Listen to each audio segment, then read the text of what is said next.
Class 11-এ রাসায়নিক বন্ধন চ্যাপ্টারটা আমরা যেটা আলোচনা করছিলাম, আজকে সেই চ্যাপ্টারের আমরা যে পার্টটা নিয়ে আলোচনা করব সেটা হলো ইলেকট্রোভ্যালেন্ট অর্থাৎ আয়নীয় যে যৌগ তাদের ক্যারেক্টারিস্টিক্স অর্থাৎ বৈশিষ্ট্য এবং যে ধর্মগুলো আছে সেগুলো নিয়ে।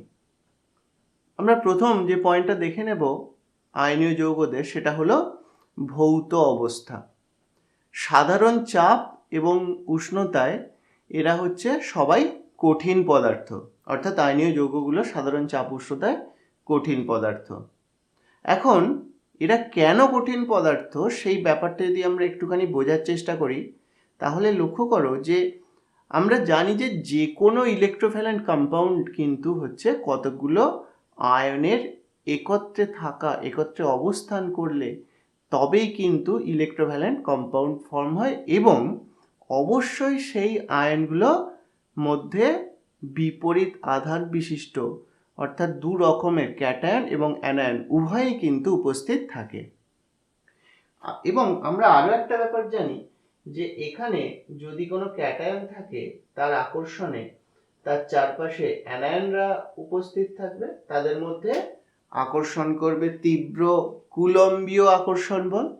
আবার একটা অ্যানায়নের চারপাশে কিন্তু ক্যাটায়নরা থেকে কি হয় না, সমগ্র যে আয়নীয় যে পদার্থের যে কেলাস সেটা স্টেবিলিটি বা স্থায়িত্ব লাভ করে। তো এ কারণে যেহেতু এখানে ইউনিট বা এককগুলো যেগুলো আয়ন, সেরকম হিউজ সংখ্যক আয়ন কুলম্বীয় আকর্ষণ বল দিয়ে একত্রে এক জায়গায় অবস্থান করছে, তাই এদের ক্ষেত্রে বলা যাবে কার্যকরী তাদের যে ভরটা সেটা অনেক বেশি হয়ে যাচ্ছে। এবং এরকম কার্যকরী ভর যদি বেশি হয়, একত্রে অনেকগুলো ইউনিট অবস্থান করে, তখন কিন্তু তাদের সলিড হওয়ার টেন্ডেন্সি বেশি হয়। তাহলে যত এরকম কার্যকরী ভরটা কম হবে তত তরল বা গ্যাসীয় পদার্থে থাকার প্রবণতা কম হবে, কিন্তু একত্রে যদি অনেক এরকম ইউনিট বা একক অবস্থান করে তখন তাদের কিন্তু কঠিন হওয়ার প্রবণতা বেশি হবে। তো সে কারণেই আয়নীয় যৌগগুলো কিন্তু কঠিন পদার্থ। নেক্সট আসি মেল্টিং পয়েন্ট। আমরা জানি মেল্টিং পয়েন্ট মানে বাংলায় যেটাকে বলা হচ্ছে গলনাঙ্ক, অর্থাৎ কঠিন পদার্থকে তরলে পরিণত করা হচ্ছে, সেটাই হচ্ছে গলনাঙ্ক, যে উষ্ণতায় ঘটনাটা ঘটে এবং একটা নির্দিষ্ট চাপে। এবার লক্ষ্য করো যে আমরা আগেই বললাম যে গলনাঙ্কে পদার্থগুলো কি হয়, কঠিন থেকে তরলে রূপান্তরিত হয়। আমরা জানি যে সাধারণত কঠিন থেকে তরলে রূপান্তরিত হলে উপস্থিত কণাগুলোর মধ্যে দূরত্ব বৃদ্ধি পায়। তাহলে এখানে যেহেতু কণাগুলোর মধ্যে তীব্র আকর্ষণ বল বর্তমান কুলম্বীয়, তাই তাদেরকে পরস্পর থেকে সেপারেট করতে, আলাদা করতে বেশি শক্তি দিতে হবে। এটাই স্বাভাবিক ব্যাপার। বেশি শক্তি দেওয়ার অর্থ হলো এক্ষেত্রে আমরা বেশি তাপ শক্তি প্রয়োগ করব এবং সেক্ষেত্রে এককগুলোকে আলাদা করতে পারবো, অর্থাৎ ক্যাটায়ন অ্যানায়নকে তাদের আকর্ষণ বল থেকে বিচ্ছিন্ন করে তাদের তরল অবস্থায় আনতে পারবো। তো সে কারণেই এদের ক্ষেত্রে মেল্টিং পয়েন্ট কিন্তু বেশি, এবং সেটা অবশ্যই তুলনামূলকভাবে অ্যাকচুয়ালি বলা হচ্ছে সমযোজী অণুগুলোর মধ্যে পারস্পরিক আকর্ষণ বল আয়নীয় যৌগদের তুলনায় অনেক কম। সে কারণে তাদের কিন্তু মেল্টিং পয়েন্টটা অনেক কম হবে। সমযোজী যৌগদের ক্ষেত্রে, আয়নীয় যৌগদের ক্ষেত্রে এটা অনেক বেশি। এইবারে চলে আসি বন্ধনের অভিমুখ। এটা একটা অত্যন্ত ইম্পর্টেন্ট টপিক, যে বন্ধনের অভিমুখ। দেখো, তড়িৎযোজ্যতার নির্দিষ্ট কোনো অভিমুখ নেই, তাই আয়নীয় যৌগগুলি বা তড়িৎযোজী যৌগগুলি সমবায়বতা দেখায় না। এটার অর্থ কি বা কেন এই কথাটা বলা হচ্ছে সেটা আমরা একটুখানি বুঝে নেব। তাহলে আমরা এখন যেটা আলোচনা করছি সেটা হচ্ছে বন্ধনের অভিমুখহীনতা। দেখো, ভালো করে খেয়াল করো। সাপোজ এখানে একটা ক্যাটায়ন আছে। এই ক্যাটায়নটা কোন দিক থেকে অ্যানায়নকে আকর্ষণ করবে সেটা কিন্তু কোনো নির্দিষ্ট নয়। অর্থাৎ এই ক্যাটায়নটাকে ঘিরে যদি আমরা একটা স্ফিয়ার বা গোলক কল্পনা করি, ওই গোলকের যে কোনো দিক থেকেই অ্যানায়ন আসুক না কেন তাদের মধ্যে কিন্তু আকর্ষণ হবে। অর্থাৎ এদিক থেকে অ্যানায়ন এলেও আকর্ষণ হবে, এদিক থেকেও আকর্ষণ হবে, এদিক থেকেও হবে। এরকম ভাবে সম্ভাব্য যে কোন দিক থেকে একটা অ্যানায়ন এলে কিন্তু তাদের মধ্যে আকর্ষণ সৃষ্টি হবে। তাই বলা হচ্ছে যে এটা কিন্তু কোনো নির্দিষ্ট অভিমুখে ক্যাটায়ন অ্যানায়নের মধ্যে আকর্ষণ থাকে না। মাঝে যদি অ্যানায়ন রেখে আমরা যদি তার চারপাশে ক্যাটায়নকে নিয়ে বিচার করি, ব্যাপারটা কিন্তু একদম সিমিলার হবে। তো সে কারণেই বলা হচ্ছে যে তড়িৎযোজ্যতার কোনো নির্দিষ্ট অভিমুখ নেই। তাই আইনীয় যৌগগুলি সমাবয়বতা দেখায় না। অ্যাকচুয়ালি সমাবয়বতা বিষয়টা সবসময়ই হচ্ছে তুলনামূলক একটা আলোচনা। একটা পদার্থ আর একটা পদার্থের যে সমাবয়ব, একটা অণু একটা যৌগের অণু অন্য একটা অণুর সঙ্গে যে সমাবয়ব হবে সেটা কিন্তু তুলনামূলকভাবে। যেহেতু আইনীয় যৌগগুলোর বন্ধনের নির্দিষ্ট অভিমুখ নেই, সে কারণে এদের ক্ষেত্রে একটা আইনীয় যৌগের গঠনের সঙ্গে অন্য একটা আইনীয় যৌগের তুলনা করার কিন্তু কোনো নির্দিষ্ট পদ্ধতি নেই। তো সে কারণেই তুলনা করা যাবে না ইনফ্যাক্ট। তো সে কারণেই এদের ক্ষেত্রে কিন্তু সমাবয়বতা ধর্ম দেখাবে না আইনীয় যৌগগুলো। কিন্তু আইনীয় যৌগগুলো সমাবয়বতা ধর্ম না দেখালেও আমরা দেখব যে এরা একটা অন্য রকমের ধর্ম দেখায়, যেটাকে বলা হয় সমাকৃতি ধর্ম। সেটা আমরা একটু পরেই আলোচনা করব। এবারে চলে আসি তড়িৎ পরিবাহিতা। দেখো, তড়িতের পরিবহন কখন ঘটবে? আমরা দেখলাম যে আইনীয় যৌগগুলো প্রকৃতপক্ষে ক্যাটায়ন আর অ্যানায়নের সমষ্টি। অনেকগুলো ক্যাটায়ন অ্যানায়ন একত্রে থেকে আইনীয় যৌগ তৈরি করে। এবার আইনীয় যৌগের যে কেলাস বা ক্রিস্টাল, সেই কেলাসের মধ্যে যদি আমরা এটা একটা তার স্কিম্যাটিক জাস্ট একটা রিপ্রেজেন্টেশন ধরে নিই, তাহলে সেক্ষেত্রে আমরা দেখতে পাচ্ছি যে ক্যাটায়ন অ্যানায়নগুলো তাদের নিজস্ব পজিশনে, আমরা পড়ব পরবর্তী ক্ষেত্রে, এটাকে বলা হয় ল্যাটিস পয়েন্ট। নিজস্ব ল্যাটিস পয়েন্টে তারা এরকম বসে থাকে এবং তারা কিন্তু নিজেদের পজিশনে বসে কেবলমাত্র ভাইব্রেট করতে পারে, অর্থাৎ কম্পনশীল অবস্থায় থাকতে পারে, কিন্তু তারা স্থান পরিবর্তন করতে পারে না কঠিন অবস্থায়। এবারে দেখো, তড়িৎ পরিবাহিতা যে বিষয়টা, এটা কিন্তু নির্ভর করছে আয়নের স্থান পরিবর্তনের ক্ষমতার উপর। অর্থাৎ আয়নগুলোকে এক জায়গা থেকে একটা পার্টিকুলার ক্যাটায়নকে বা অ্যানায়নকে যদি আমরা ধরি, তাকে একটা স্থান থেকে আর একটা স্থানে মুভ করতে হবে বা সরতে হবে। যেহেতু কঠিন অবস্থায় ক্যাটায়ন অ্যানায়নগুলো নিজেদের মধ্যে তীব্র আকর্ষণে আবদ্ধ থেকে, নিজেদের ল্যাটিস পয়েন্টে আবদ্ধ থেকে তারা কেবলমাত্র ভাইব্রেট করে, তাদের মুভমেন্ট ঘটার কোনো সম্ভাবনা নেই। সেই জন্য কিন্তু কঠিন অবস্থায় এরা তড়িৎ পরিবহন করতে পারবে না। কিন্তু গলিত বা উপযুক্ত দ্রাবকে দ্রবীভূত অবস্থায় কেন তড়িৎ পরিবহন করবে? কারণটা আশা করি তোমরা নিজেরাই বুঝতে পারছো। গলিত অবস্থায় মানে তরল অবস্থায় যখন চলে যাবে, তখন কিন্তু আয়নগুলোর মধ্যে এইরকম যে তীব্র আকর্ষণ বল, সেটা কিন্তু থাকবে না। তারা কিন্তু এখন অনেক বেশি ফ্রি টু মুভ, তারা কিন্তু ফ্রিলি মুভ করতে পারবে। অনুরূপ অবস্থা উপযুক্ত দ্রাবকে দ্রবীভূত অবস্থায়, সেটাও কিন্তু একই রকম। সেক্ষেত্রে আয়নগুলো মুভ করতে পারবে, স্থানান্তর ঘটাতে পারবে এবং তড়িতের পরিবহন ঘটাতে পারবে। এই কারণেই এরকম ঘটনা ঘটে। নেক্সট আসি দ্রাব্যতা। দেখো, দ্রাব্যতা বিষয়টা নিয়ে একটা ব্যাপার বলা যাবে যে আয়নীয় যৌগগুলো সাধারণত পোলার অর্থাৎ ধ্রুবীয় দ্রাবকে দ্রাব্য। এখন ধ্রুবীয় দ্রাবক ব্যাপারটা কি, সেটা নিয়ে আমরা এই যে চ্যাপ্টারটা আমরা বর্তমানে আলোচনা করছি, তাতে আমরা একটা যৌগ ধ্রুবীয় কি ধ্রুবীয় নয়, কখন ধ্রুবীয় বলা হবে, এই ব্যাপারগুলো সমযোজী যৌগ নিয়ে আলোচনা করার সময় আমরা এটা আলোচনা করব। তো সেই জন্য ওই ডিটেলসটা এক্ষুনি বলছি না, কিন্তু জেনে রেখো কিছু কিছু অণু আছে, যেমন জলের অণু যেটা হচ্ছে পোলার বা ধ্রুবীয়।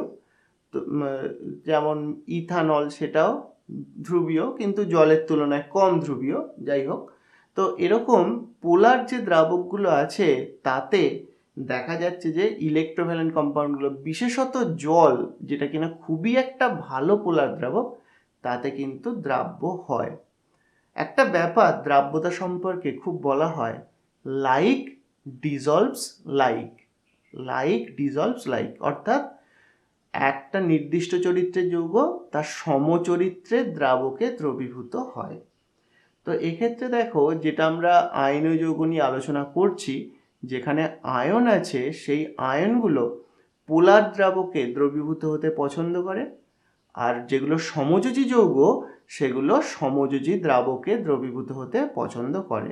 সাধারণত তাই দেখা যায় যে আয়নীয় যৌগগুলো জল জাতীয় পোলার দ্রাবকে ভালো দ্রাব্য, কিন্তু বেঞ্জিন, টলুইন ইত্যাদি দ্রাবকে ভালো দ্রবীভূত হয় না। অপরদিকে যেগুলো কিনা সমযোজী যৌগ সেগুলো সমযোজী দ্রাবক, বেঞ্জিন, টলুইন, হেক্সেন ইত্যাদি দ্রাবকে জেনারেলি দ্রাব্য হয়। পরে চলে আসি সমাকৃতিত্ব। এটা একটু আগেই আমরা বলছিলাম যে সমাকৃতি ধর্ম এদের কিন্তু থাকে। একটা ব্যাপার লক্ষ্য করা যায় যে সম ইলেকট্রন বিন্যাস বিশিষ্ট বিভিন্ন আয়ন দ্বারা গঠিত আয়নীয় যৌগগুলির মধ্যে সমাকৃতি ধর্ম দেখা যায়। দেখো, সম ইলেকট্রন বিশিষ্ট বিন্যাস বিশিষ্ট মানে কি? এখানে দেখো সোডিয়াম, এখানে ফ্লুরিন, এখানে কিন্তু অ্যাকচুয়ালি সোডিয়াম আয়ন, এখানে ফ্লুরাইড আয়ন। সোডিয়াম আয়নের টোটাল ইলেকট্রন আছে Na+, তাতে 10টা, ফ্লুরাইডেও দেখো 10টা ইলেকট্রন, তাহলে এদের ইলেকট্রন বিন্যাস সেম হবে। Magnesium oxide, oxygen, magnesium oxide Mg2+, magnesium 2+, in fact এখানে আছে, সেখানে 10টা ইলেকট্রন। O2- অক্সাইড আয়ন, সেখানেও 10টা। তাহলে কি লক্ষ্য করলাম? ক্যাটায়নগুলো এবং অ্যানায়ন তারা কিন্তু প্রত্যেকেরই 10টা করে ইলেকট্রন আছে, তাই তাদের যে ইলেকট্রন বিন্যাস সেটা সম ইলেকট্রন বিন্যাস বিশিষ্ট হবে। এবং এদের যদি আমরা কেলাসের গঠন লক্ষ্য করি তাহলে দেখা যাবে যে তাদের কেলাসের গঠনটাও কিন্তু সমান। তো এরকম সব সময় যে হবেই এমন কোনো ব্যাপারটা নয়, কিন্তু অধিকাংশ ক্ষেত্রেই এটা লক্ষ্য করা যায়, এবং এর বিপরীতটাও কিন্তু হতে পারে, অর্থাৎ সম ইলেকট্রন বিন্যাস না হলেও কিন্তু একই কেলাসের গঠনাকৃতি বিশিষ্ট সেরকম উদাহরণও কিন্তু আছে। যেমন যেমন ZnSO4, FeSO4, তাদের কিন্তু কেলাসের গঠন কিন্তু একই রকম। অবশ্যই সেখানে অ্যাকচুয়ালি 7 অণু করে জল থাকে, মানে যেগুলো সমাকৃতি উদাহরণ বললাম, যেমন ZnSO4.7H2O, FeSO4.7H2O, এরা কিন্তু পরস্পরের সমাকৃতি। কিন্তু এদের কিন্তু যদি ইলেকট্রন বিন্যাস লক্ষ্য করি ইন্ডিভিজুয়াল আয়নগুলোর রেসপেক্টে বা অণুগুলোর রেসপেক্টে, এখানে দেখব Zn2+, এখানে Fe2+ আছে, তাদের কিন্তু ইলেকট্রন বিন্যাস হুবহু একই কিন্তু নয়, তা সত্ত্বেও তারা সমাকৃতি ধর্ম দেখায়। তাহলে আমরা যেটা বুঝলাম যে সম ইলেকট্রন বিন্যাস বিশিষ্ট এরকম যদি বিভিন্ন আয়ন দিয়ে আয়নীয় যৌগ তৈরি হয়, সাধারণত তাদের মধ্যে তাদের কেলাসের গঠনটা একই রকম হয়, সমাকৃতি হয়। যেমন আমরা দেখছি সোডিয়াম ফ্লোরাইড, ম্যাগনেসিয়াম অক্সাইড, দুটোরই আকৃতি কিউবিক শেপের। তো এটাই হলো সমাকৃতি ধর্ম। তবে আবার একটা কথাটা আরেকবার বলে দিই যে এই ক্রাইটেরিয়াটা ফুলফিল করলেই যে সমাকৃতি ধর্ম দেখাবেই এমন ব্যাপারটাও নয়, আবার এরকম ক্রাইটেরিয়া ফুলফিল না করেও সমাকৃতি ধর্ম দেখাতে পারে। নেক্সট চলে আসে বিক্রিয়ার হার সম্পর্কে আলোচনায়। দেখো, আয়নীয় যৌগগুলো যে রাসায়নিক বিক্রিয়া ঘটায় সেই রাসায়নিক বিক্রিয়াগুলোর যে হার বা রেট অফ রিয়াকশন সেটা কিন্তু অত্যন্ত বেশি হয়। যেমন এখানে যে উদাহরণটা দেখানো হয়েছে সেটা যদি লক্ষ্য করো, যে NaCl প্লাস AgNO3 অর্থাৎ সোডিয়াম ক্লোরাইডের সঙ্গে সিলভার নাইট্রেট দ্রবণ যোগ করা হলে সিলভার ক্লোরাইডের সাদা অধক্ষেপ পড়ে, তার সঙ্গে সোডিয়াম নাইট্রেট এই লবণটা কিন্তু তৈরি হয়। এবার দেখো, এখানে এই যে বিক্রিয়াটা, এটা জাস্ট NaCl এর জলীয় দ্রবণে সিলভার নাইট্রেট যোগ করা মাত্র কিন্তু বিক্রিয়াটা সংঘটিত হয়। তো এটা প্র্যাকটিক্যালেও ক্লোরাইড লবণের অর্থাৎ ক্লোরাইড দ্রবণে উপস্থিত আছে কিনা, Cl- আয়ন উপস্থিত আছে কিনা সেটা নির্ণয় করার জন্য এটা একটা খুব পপুলার টেস্ট, এবং এটা একটা প্রাইমারি ইন্ডিকেশনও দেয়। তো এই বিক্রিয়াটা ঘটাতে হলে সময় জাস্ট দুটোকে মেশাতে যেটুকু সময় লাগে সেটুকুই এবং তৎক্ষণাৎ এই সাদা অধক্ষেপ পড়ে সিলভার ক্লোরাইডের। তো এক্ষেত্রে বিক্রিয়ার হারটা অত্যন্ত দ্রুত। এবার প্রশ্ন হলো যে এদের ক্ষেত্রে বিক্রিয়ার হারটা দ্রুত কেন? আয়নীয় যৌগগুলোর ক্ষেত্রে অ্যাকচুয়ালি বিক্রিয়ায় অংশগ্রহণ করে আয়নরা। এবার যখন একটা আয়নীয় যৌগকে আমরা উপযুক্ত দ্রাবক, যেমন সাধারণত আমরা যে বিক্রিয়াগুলো ঘটাই জলীয় মাধ্যমে, আয়নীয় যৌগকে জলে দ্রবীভূত করলে, যেমন এই উদাহরণের প্রসঙ্গেই বলছি, জলে দ্রবীভূত করা মাত্র Na+ অ্যাকুয়াস Cl- অ্যাকুয়াস এই ফর্মে কিন্তু তারা অলরেডি বিভক্ত হয়েই থাকে। অনুরূপভাবে যখন আমরা সিলভার নাইট্রেটের জলীয় দ্রবণ যোগ করব, সেখানেও Ag+ অ্যাকুয়াস এবং NO3- aqueous nitrate ion aqueous এই ফর্মে অলরেডি ভেঙেই থাকে। তাহলে এরাই কিন্তু হচ্ছে প্রকৃতপক্ষে যে রিয়াকশানটা এখানে দেখানো হয়েছে তাতে কিন্তু আয়নরাই অ্যাকচুয়ালি অংশগ্রহণ করে। তাই আমরা যে মুহূর্তে NaCl এর জলীয় দ্রবণের সঙ্গে সিলভার নাইট্রেটের জলীয় দ্রবণে যোগ করব, তার মধ্যে যে রিয়াক্টিভ যে স্পিসিসগুলো, অর্থাৎ বলতে পারা যেতে পারে যে ক্যাটায়ন অ্যানায়ন, তারা অলরেডি রিয়াকশান করার উপযুক্ত ফর্মেই তারা ভেঙে আসে। তাই যোগ করা মাত্র কিন্তু তাদের মধ্যে রিয়াকশান ঘটবে এবং যেমন এক্ষেত্রে আমরা দেখলাম সিলভার ক্লোরাইডের সাদা অধক্ষেপ পড়বে এবং এটা কঠিন আকারে তৈরি হবে। তাহলে এই কারণেই কিন্তু এখানে দ্রুতগতির বিক্রিয়া ঘটে। একটু তুলনামূলক বিষয়ে একটুখানি আলোচনা করে দিই যে সমযোজী যৌগগুলোর ক্ষেত্রে বিক্রিয়া ঘটাতে হলে সাধারণত সমযোজী যৌগগুলোর মধ্যে পরমাণুগুলোকে আগে সমযোজী বন্ধন বিচ্ছিন্ন করে পারমাণবিক অবস্থায় আসতে হবে, অর্থাৎ আগে বন্ধন বিভাজিত হবে, যৌগ থেকে পরমাণু উৎপন্ন হবে, সেই পরমাণুগুলো নিজেদের মধ্যে আবার রিঅ্যারেঞ্জমেন্ট হবে, তাদের মধ্যে বিক্রিয়া হবে। তো সেক্ষেত্রে বিষয়টা কিন্তু সময় সাপেক্ষ। কিন্তু এক্ষেত্রে যেহেতু রিঅ্যাক্টিভ স্পিসিসগুলো অলরেডি দ্রবণে উপস্থিতই থাকে, সে কারণে জাস্ট তাদের মধ্যে যোগ করা মাত্রই অধিকাংশ ক্ষেত্রে বিক্রিয়া সংঘটিত হয়। তাই বলা যায় আয়নীয় যৌগগুলোর ক্ষেত্রে বিক্রিয়ার হার কিন্তু সর্বদা দ্রুতগতির হয়। তাহলে এই গেল আমাদের যে ইলেকট্রোভ্যালেন্ট কম্পাউন্ড, অর্থাৎ যে তড়িৎযোজী যৌগ, তাদের যে ধর্মের তুলনা বিষয়ে আলোচনা, সেটা এইটাই। আমরা নেক্সট এর আয়নীয় যৌগের যে দ্রাব্যতা সেই বিষয়ে আমরা আলোচনা করব।